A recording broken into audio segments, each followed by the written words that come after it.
We are Westminster Digital. I know I can see a few familiar names from Wednesday. On Wednesday, we were talking about building a digital community. So why your social media isn't necessarily just about displaying your products and services, but why actually building a digital community can be really helpful to help you reach key stakeholders or reach customers or get conversions, whatever it is that your business or charity or think tank aims to do. So today we're talking about working with digital agencies. We've got Charlie Cooper-Smith again with us, who's our head of production, and Charlie Messenger, who's a strategist and producer here. I will be talking a little bit about how to choose a digital agency. Charlie will talk a bit about how to convey your ideas to a digital agency so that they can really bring your ideas to life in the most effective way possible. And Charlie Messenger will talk again a little bit about digital strategy and how you can make sure that what's in your head comes out in a proper digital strategy and all the options around doing that. So without further ado, I think again we're starting with a poll. So we do these just so we kind of have an idea of the kinds of people we're talking to and where you guys are at. So I will launch this poll. Have you ever worked with a digital agency before? And let's move that here. Awesome.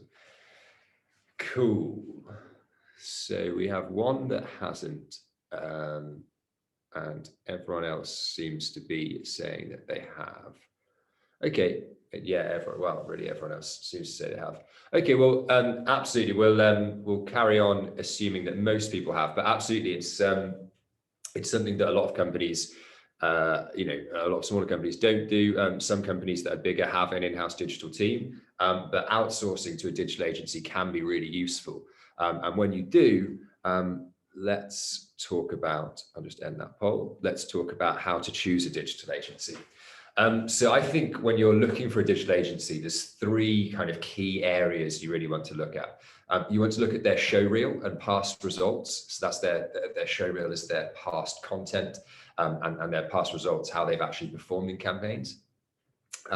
You want to look at their niche. Every digital agency has a different niche, from people that do full production TV ads to people that do very quick turnaround content, and whether their niche be a specific industry as well. That's always important. And the third thing is timescale. Again, there are companies that will take 8 months to make a 30-second video, and there are companies that will produce an hour-long video in a few hours if that's necessary. And there's all sorts of different types of creative agencies and digital agencies. And so it's important to kind of think about these things when you're choosing them. So just to dive into that, first, let's talk about timescale. When you're choosing a digital agency, it is really important to, as I say, think about what kind of timescales are these digital agencies used to, and be really upfront about if you are a company. I know last time we had a lot of companies that were using social media for lobbying or public affairs. And if you need that more current affairs-y, public affairs-y kind of quick reactive content, you need to go for an agency that's able to kind of do that. Then if you need something that is at that level that, it does take months and months and months to produce, you need an agency that can do that too. So finding that balance in terms of timescale is really important. In terms of niche, again, I kind of touched on this, but there are different creative agencies with different niches. So specific, ours, we do a lot of stuff for corporate public affairs, and we do a lot of that public affairs kind of stuff with key people, whether that be politicians or ambassadors or high commissioners. So we work with a range, but often the messages are more of that corporate social responsibility, and that really has become our niche. That we can work with companies like we have BT or Visa or Lloyd's, that are huge corporates, but we have that niche that when they want to convey a message that is a little bit more difficult to break down, that's where we can come in. So yeah, do look for what the creative agency's niche is, because that will make a huge difference. And lastly, look at the show reel. So look at the content that they've produced before. Is that the kind of content you want? Because as I say, every creative agency is different, and they will create different style or different content. So look at the content and look at campaign results. because often a creative agency might be creating content for a very specific reason. I mean, the end goal is always to drive as many conversions and as many clicks or whatever it is as possible. But there might be a slightly different strategy. So look at the results. Has the strategy that they've used worked? But without further ado, I will hand over to Charlie Coopersmith, who's going to talk about, when you've chosen your digital agency, how to best convey your ideas to them and bring them to life. Yeah, cheers, Tom. Yeah, so in this section, I'm going to briefly touch on, I know many of you said that you've worked with a digital agency before, but I'm going to briefly touch on what to expect when working with digital agency, and then, like Tom said, how to best convey your ideas so the digital agency can bring them to life. Tom, so yeah. So when first working with digital agency, traditionally, right off the bat, there'll be two questions that they'll ask you. The first of which would be, what is it you're trying to achieve? You know, are you just trying to get your brand name out there? Are you trying to create this idea of or foster this idea of an online digital community, which we spoke about earlier on in the week in Wednesday's webinar? And then, or is it, you know, just trying to promote a new product or service that you've got coming up? Whatever it might be, the digital agency will ask this question so they can gain a better understanding of what type of content is needed. Because, you know, naturally different types of content lend themselves to different outcomes. So by establishing that outcome from the off, they're better able to understand what sort of content is needed to achieve this. The next question they'll ask is, who is it you're trying to reach? Again, it's just so they can gain a better understanding of what type of content is needed, because again, naturally different demographics react differently to certain types of content. So by establishing this key target audience, this target market that you're trying to reach, they can gain a better understanding of what type of content is needed to achieve this. So once those very two simple questions are established and they've got a better idea of the content that they're going to produce, it then comes down to the storyboarding process. Now, I'm sure many of you would have heard of storyboard before. When I say storyboard, I don't, you know, necessarily mean a series of drawn pictures or images that's like depicting an idea from, you know, start to finish.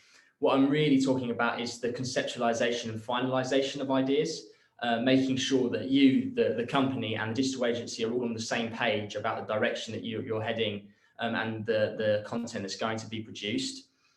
Traditionally, this is the part of the process that involves the most amount of collaboration between yourself and the digital agency. So with that in mind, I thought I'd just run over a few key points, like Tom said, of ways that you can get across your ideas so that the stuff that's produced by the digital agency is in line with what you're thinking.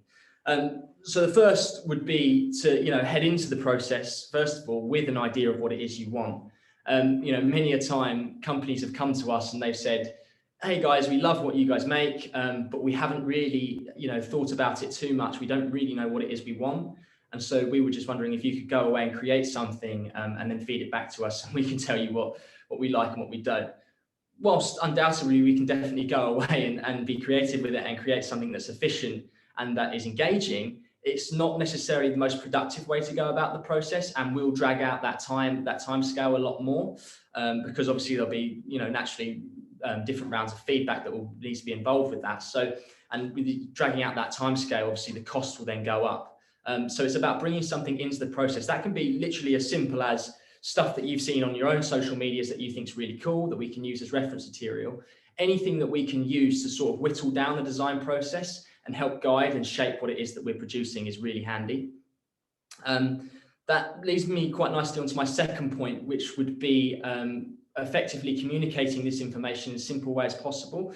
So, you know, point A, just information, general information about your business and whatever it is you want to try and promote, whether that be a product or service or whatever it is, effectively communicating that information. But also, you know, the flip side of that coin is communicating an ethos, or what we say in meetings is a vibe of your company and the products or service that you're providing.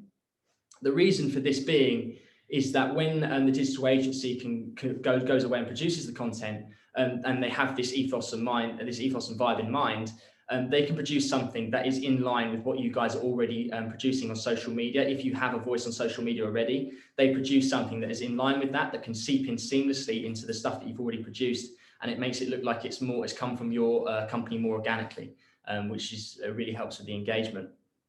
And the last thing I would touch on is, you know, just simply allowing the creative agency to go away and use their expertise to guide the process. A lot of times companies have come to us and they've given us this idea, and this amazing, great, elaborate idea, and it could be argued that it, you know, represents probably more of a Hollywood script than it does a 1-minute Twitter piece.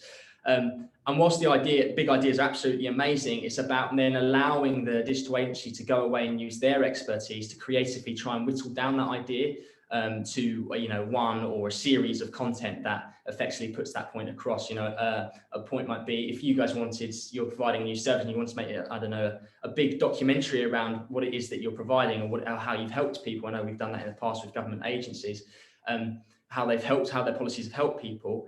We've gone away and said, great, that's an amazing idea, that documentary and how it's done that. Let's whittle it down to a series of different videos, different smaller interviews that we can put out on social media to make it more friendly. So allowing the digital agency to go away and be creative with it and use their expertise to whittle down your grand ideas. So that's sort of a brief overview of the storyboarding process. From there, it comes down to production. So the digital agency would go away and start producing the content. Again, in this part of the phase, the production phase, it is handy to be, you know, on call for any questions that the digital agency might have, you know, any queries that might need answering to help make the process as productive and as smooth running as possible. So then once the production process is finished and it's all done, they will then feed back that product or that content to you. Traditionally with a digital agency, you know, there will be 1 or 2 or 3 rounds of feedback that you'll have, which you can then convey to them any ideas that you think works or what you think doesn't in the pieces. They can then go away and tailor that content so that it meets that feedback, and then eventually you'll arrive at a piece of content that you're all happy with, and that they'll feed back to you on multiple different formats so that it works on different platforms. So one works on Instagram, Twitter, Facebook, etc. And then it's up to you guys to, you know, go away and post that on your social medias and reap the rewards of the engaging and professional content that's been produced. So that's sort of a brief overview of how working with digital agency, what you can come to expect, and how to best communicate your ideas when heading into that process. I'm now going to pass over to Charlie, who's going to talk a little bit about a digital strategy and what that is, and how a digital agency can help craft a digital strategy. Cool. So when crafting a digital strategy, there's a couple of things you need to think about. I think Chaz touched on the idea that you need to think about what you're trying to say, and in particular, who you're trying to reach. Because this is quite a key one. Different demographics will engage with different content in different ways. So for example, a baby boomer will engage with different content at different times to a Gen Z or a Gen X or a millennial. And so, you know, who's your target audience really is one that you want to think about carefully. And if it's a cross-vector of different demographics, how do you engage with those different demographics? What content will you be putting out that can appeal to both of them? Why would someone want to follow you is quite a key question as well. I like to think about a follow or a like as someone making an investment on your social media brand. So when they click like or follow, they're making an investment, they want to see a return on their like. There needs to be an incentive for them to want to follow you. So what incentive are you giving them to follow or to like your page? You know, you need to think about really giving them something to see for your brand, basically. So if we move on.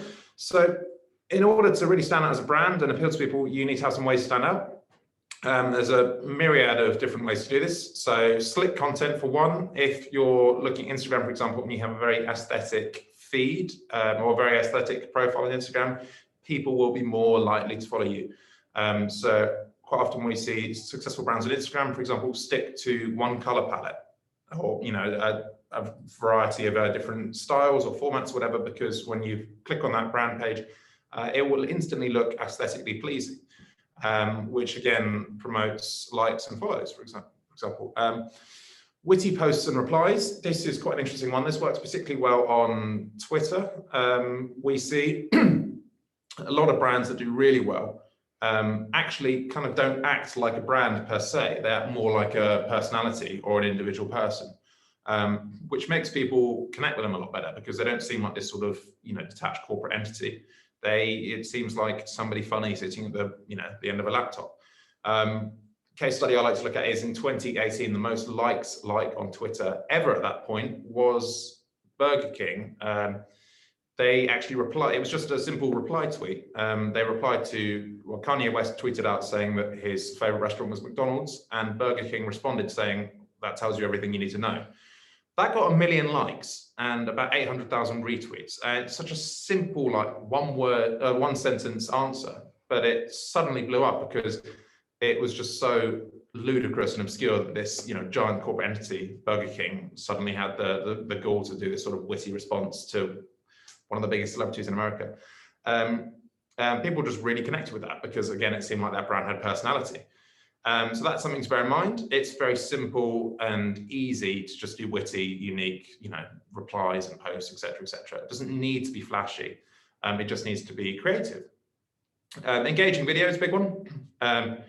Obviously, if you're putting out short form engaging video that's maybe up to a minute, very slick, fun, people engage with that quite well.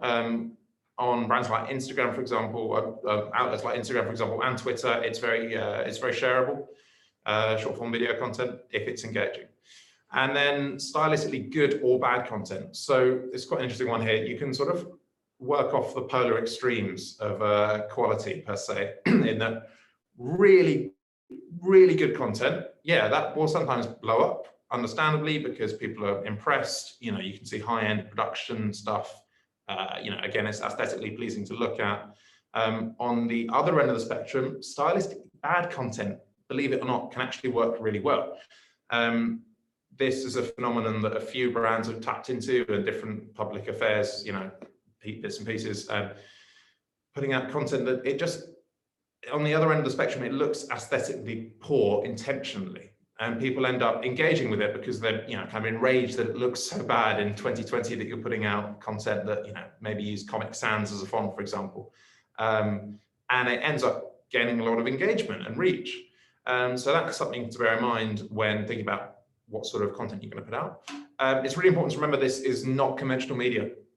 This is different. So I think in the conventional advertising landscape, you would want everything to sort of look, there's a certain expectation for what adverts on TV might look like, for example. This is not that at all. Social media is completely different. The way I like to describe social media is if you as a brand, you imagine yourself standing on a street corner as an individual person just shouting about your brand. People aren't going to stop if you're not engaging and enticing them. But if you are really engaging, people will stop and listen to you, and you'll eventually amass a crowd of people listening to you as you're shouting on street corners. So it's quite a good analogy, that. So you need to think, how are you going to cut through all the noise and make an impact? So finding a voice is really key to cutting through all the noise. So one thing that we like to do is, we might look at similar brands on social media that we're working, similar to brands we're working with, really trying to understand what they're doing that makes them successful. So you could take a case study for a rival brand or product or agency, whatever, find the most successful of the bunch, and really try and understand what they're doing and what the most popular posts are, what the most popular content, videos, images are, and try and understand why they're popular, because it's not really just luck of the draw. There's a lot of things to take into account. When they're posting content, what sort of content they're posting, if it favors algorithms on Twitter or Instagram, for example. Really try and understand exactly what it is that is the reason that they're, having success.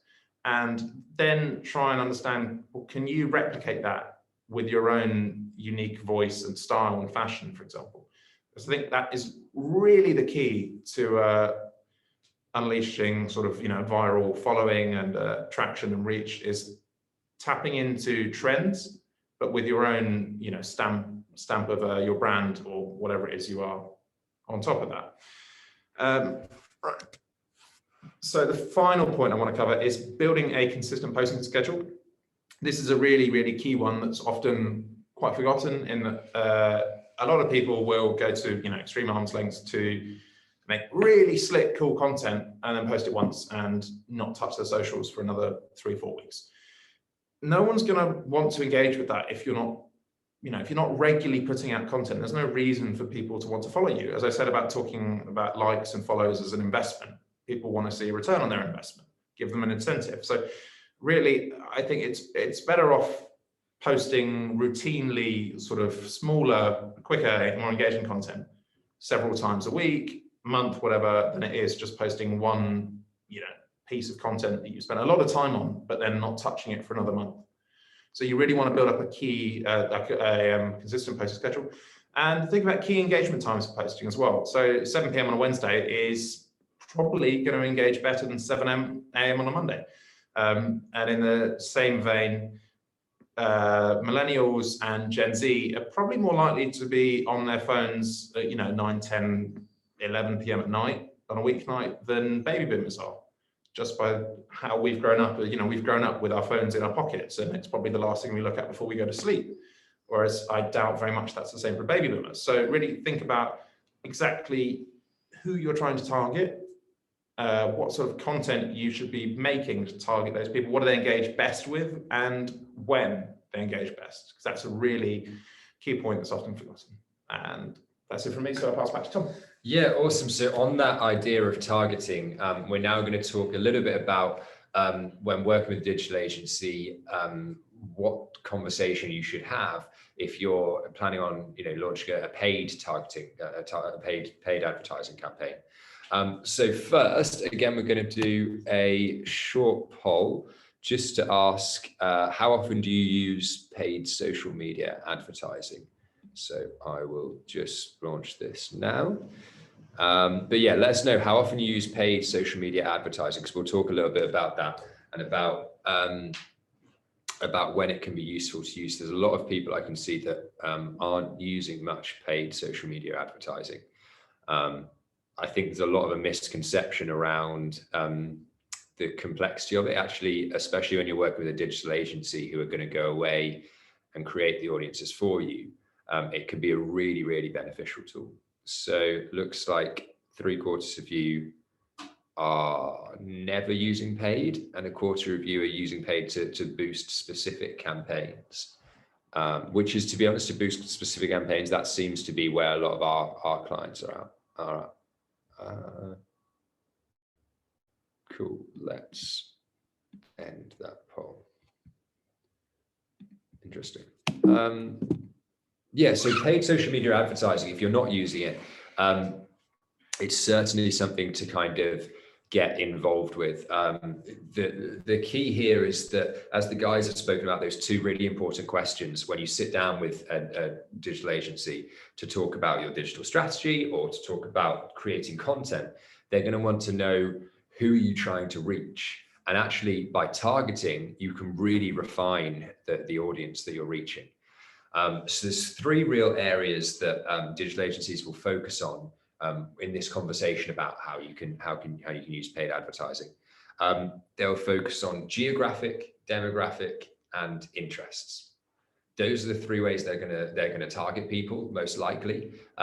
They may potentially also use lists of customers that have engaged with your website, or lists of people that are landing on your website, custom audience lists as well. But realistically, an ideal customer profile or an ideal stakeholder profile will come from one of these 3 areas. And it's okay to be really specific. We work with a lot of property developers who want to reach people, within a mile of the site, or politicians who only want to reach their constituents. And you can be very, very specific geographically about how you target, especially for smaller businesses that are more local, or even for bigger businesses running more localized campaigns. Geographic targeting can be really important to making sure that when you do decide to put money on it, behind a post or for an ad in itself, that actually all of that money is going towards showing the ad and the content to the people that you think are most receptive. So that's geographic. Demographic. Again, as the guys have said, people respond differently to different types of content. And so creating content for different demographics, whether it be by gender, age, language, but creating content for these different demographics, sometimes it can be really helpful to exclusively post it to these demographics, so that you know when you're creating something pretty wacky and out there, that it's not going to be seen by anyone over 25, 30.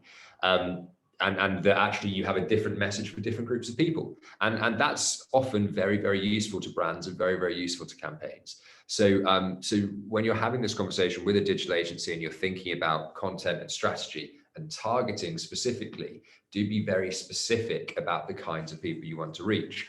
The last of these, as I mentioned, is interests. So a digital agency will always want to kind of get an idea of what this customer profile looks like in terms of their interests. Again, they will want to make sure that whatever content they're producing is being seen by the most receptive audience. So before you go and see a digital agency, when you're choosing the digital agency, think about their campaign results, their show reel, their niche, the time scale that you have.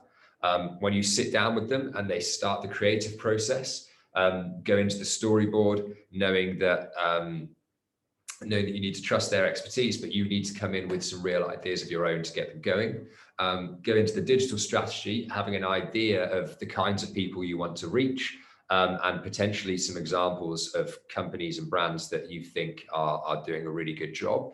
And if you're going to use paid social media advertising, then absolutely be very specific about the kinds of people you want to reach. And definitely, as many of you haven't used it before, do look at using some paid social media advertising. Even if you're putting less than £100 behind a post for a big campaign, it can be really useful just to make sure that one section of the reach of that post is reaching a very specific receptive audience. That can be really useful for informing on results as well, A/B testing, but is generally super useful for a campaign.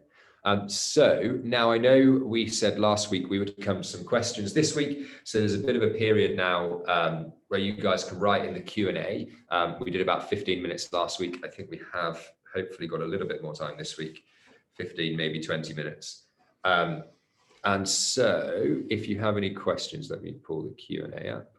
And at this point we have to stop sharing. Cool. And we will get the Q&A up and put any questions in there. Oh, we've got a couple coming through already. Here we go. Do people relate more to animations or videos? Okay. So do you want to take this one? Absolutely. Well, I mean, like I said earlier on when I was talking, is different demographics react differently to certain types of content. It depends on who it is you're trying to reach when it comes to the type of content that you would produce. We know videos are very popular on social media at the moment, but really it's anything about grabbing the attention of the people that are scrolling through their social media. Attention span on social media is constantly reducing, so the aim of the game is to try and catch them in that first 1, 2, 3 seconds that they have.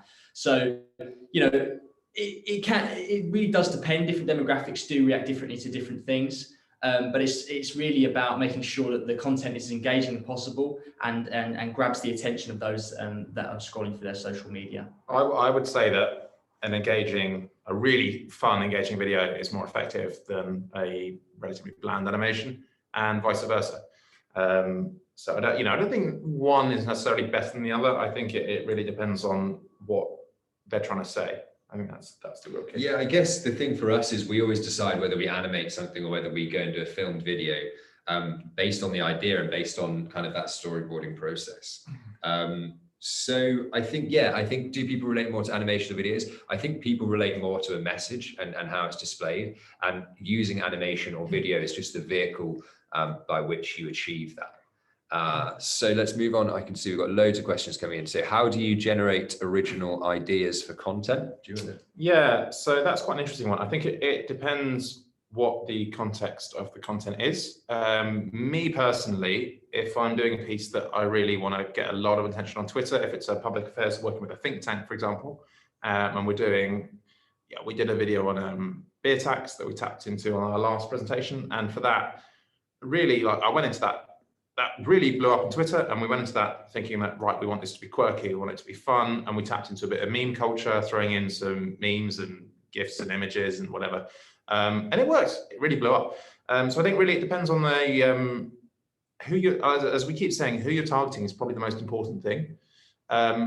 We knew that we wanted just to get a lot of attention from a wide myriad of people on Twitter with that piece. So we thought, right, let's make it quirky and fun and basically shareable.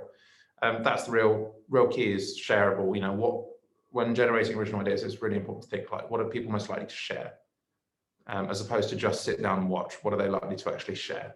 That's it. And also on that, like, I know you spoke about in that video, we used memes and different things, but social media, a lot more so than traditional media, is quite reactive as well as active. So as well as like we were actively producing a video, we were also kind of reacting to memes and kind of posts and trends that had been going on Twitter. And tapping into that can be really good for making things shareable, like Charlie says, which is that's really what we're looking for, is if you're getting people to organically share stuff, that's like, you're on for a winner. You're on for a winner. What's the best way to figure out and recognize your own current demographic? So I can take this on. Facebook, Instagram, Twitter, all of them have like advertising platforms or business platforms where you can look at the demographics of your followers, demographics of engaged audiences. It's slightly different, not just the people that are following you, but the people that are liking and commenting on your posts. And actually by post, you can often look at like current demographics. So Facebook, across the Facebook advertising network, so that's Facebook, Instagram, WhatsApp, any of the Facebook owned platforms, they will tell you by each post and each ad, a split of men and women, a split of ages, and various other demographic kind of information. So that can be really useful. The best way, if you're looking at like interest-based or often geographic, is to, as I spoke about earlier, like A/B test. So you can run the same ad in 5 different geographic locations or for 5 different interest groups to help understand which groups are most receptive.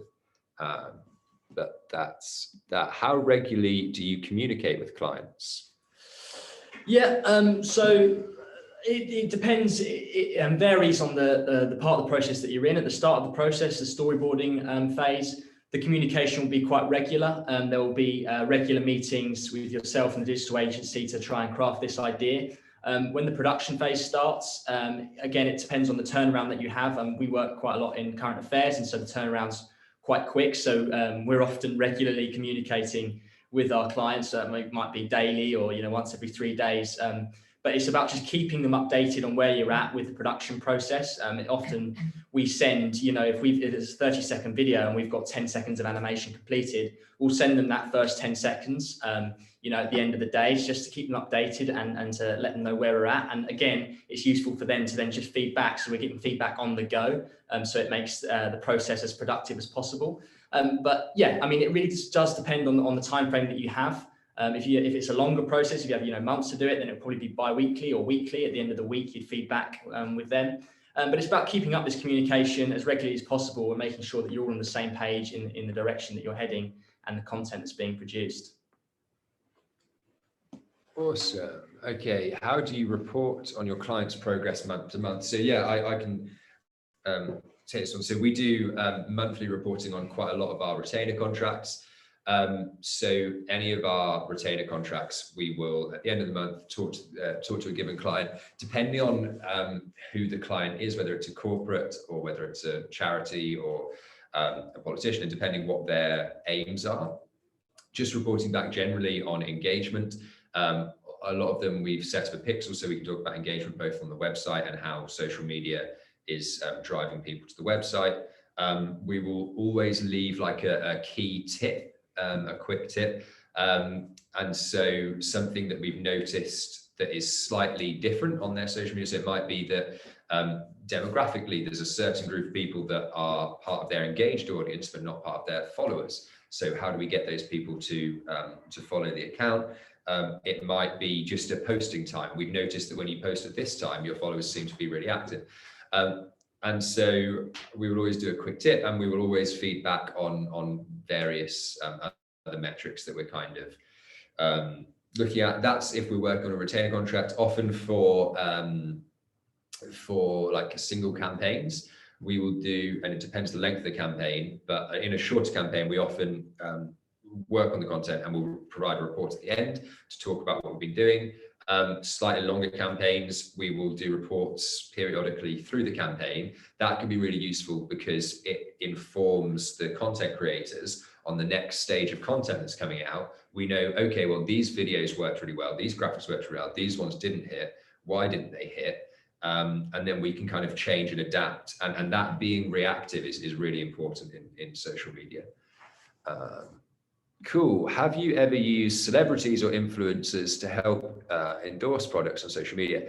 Absolutely. So we definitely have, and specifically for campaigns, when there's celebrities or influencers who are endorsing a certain message, that can be really helpful. And so a combination usually of strong organic content, highly targeted campaigns, and the use of influencers and influencer marketing, as well as things like giveaways or polls that can also be really good for generating engagement. A combination of those sorts of things, holistic digital approach is really going to be key for any comprehensive digital campaign. And that's kind of what we look to do usually. As I say, it depends on the size of the campaign, depends on people's budgets, but using celebrities and influencers can be a really good way of reaching an engaged audience. Yeah, so we've found a few times you don't necessarily have to directly approach celebrities or influencers. We've had content that has organically reached a couple of politicians. We reached with one of our big campaign pieces, we reached a politician who had just shy of 2 million followers, who he retweeted the content himself, because he was sort of in that demographic that we were targeting. And, we hadn't approached him or anything. We didn't know that he'd necessarily engage with it. It wasn't like it was planned, but he was within that demographic and he ended up sharing it because he was part of that targeted audience. And that then exposed the content to, he's got 1.8 million Twitter followers. So that's then, nearly 2 million more people that could engage with our content, which was handy for us because, we didn't have to liaise with him or communicate. It wasn't necessarily, we wanted it to be shared by people who held, that set of political views, whatever, and it worked. Yeah, and that's why I think when last week we were talking about engaging content and content being king, is first concentrate on creating really engaging content that the community that you're building wants to interact with.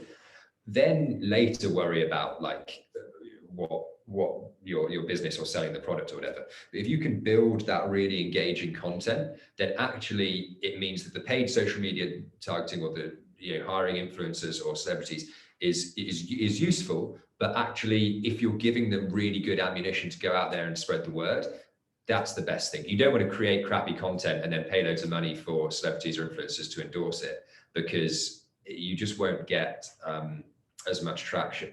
So yeah, definitely creating good content. You can even generate organic connections with influencers, which can be really good. How can a digital agency help clients stand out from their competitors? Yeah, so I think really you should be careful about the digital agency you approach. You should look at what they specialize in and what you want to say. And I think on the back of that, you should look at pairing with the right digital agency. Because some digital agencies, while they might be fantastic at appealing exclusively, corporate to corporate connections, if you're just trying to build an actual organic reach and following, that might not be the best digital agency to approach. You might want to look at who the digital agency are. Maybe, I don't want to sound ageist, but what sort of age group are the people working there? Because is a group of, ex advertising chiefs and executives really going to understand the demographic you want to tap into? Or is it really going to be a bunch of, millennials or Gen Zs that really understand Instagram and TikTok? While they might not necessarily seem like the more kind of experienced professional of the two choices, it might well work best for your brand.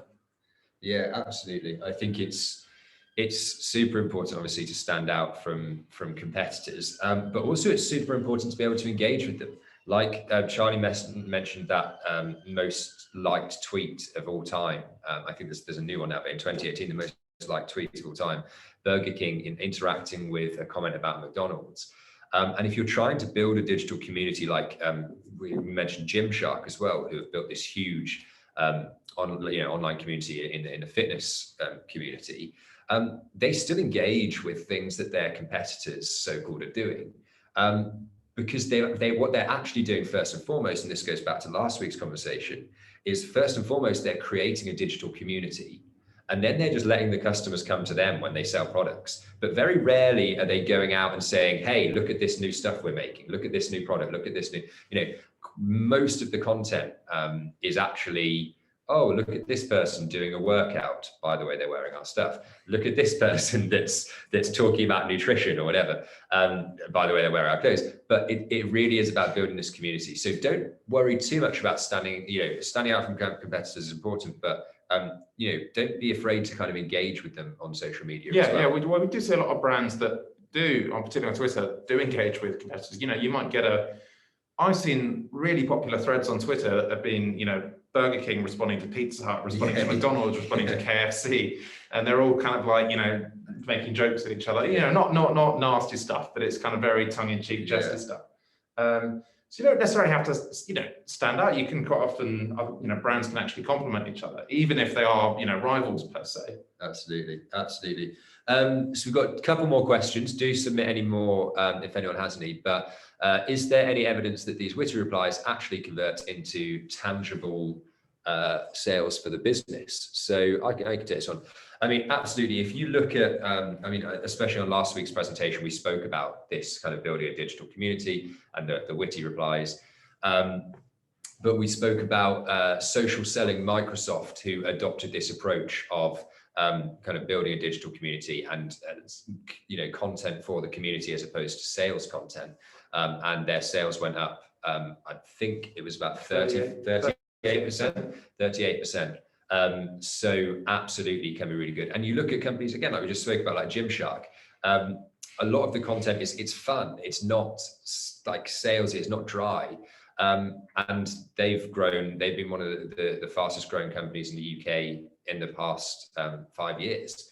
So absolutely, like the witty replies, it's always difficult to attach marketing directly to revenue, but actually with social media, especially if you've set up a pixel on your website or whatever, you can check how many leads are coming from social media. And if you're putting paid ads out as well, you can check which ads they're coming from. So you can certainly see that whether the content that you're creating is generating sales. And a lot of agencies that you work with, so some will work with contracts based on the cost of production or whatever, but a lot of them will work on contracts based on like how many conversions you get. So they will just take a fee per conversion, and that can be a really good way for some businesses to work, because you're only paying for the amount of revenue that you're kind of, a percentage of the revenue that is actually being generated. So you only are paying the digital agency when it's being effective. But absolutely, it's quite easy to track as well in many instances. So don't be afraid to, when you go work with a digital agency, say, hey, I'd like to know which of these posts is performing best, and not just performing best in terms of likes and retweets and whatever, but actually converting that into clicks on the website. So don't be afraid to ask that question when you work with a digital agency. Any good ideas for a piece of content that would help put a personality behind my brand?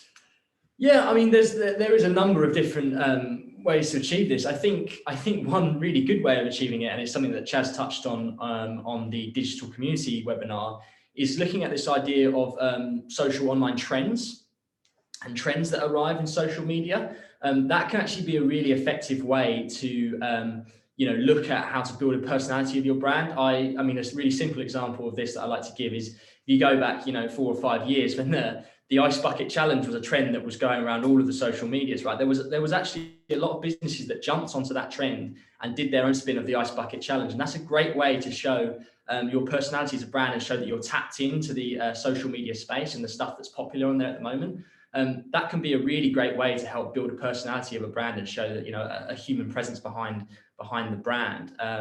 You know, there is a number of different ways. I don't know if you have any, but looking at what your audience and what your market are into. So let's just say that you're a fashion brand, perhaps looking at what sort of content they like to engage with on social media. Perhaps that's something like try on hauls or something like that. You know, like Chaz said, looking at what other companies are doing and how they're in a similar sort of space, they're achieving this personality and building a personality behind their brand.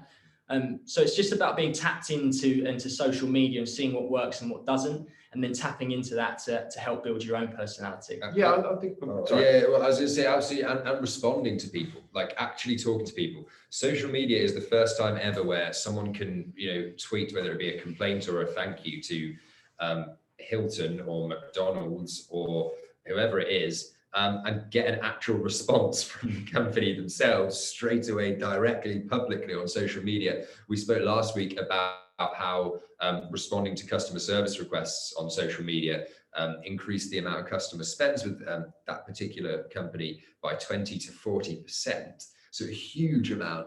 But that is putting a personality behind your brand, actually engaging with people. When we talk to clients, you know, that are, you know, they really want to, you know, get people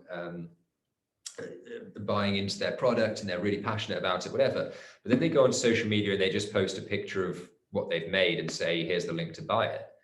We're like, where has your personality gone? You've got to take that personality and that passion that you have in the real world and really reply to people, talk to people.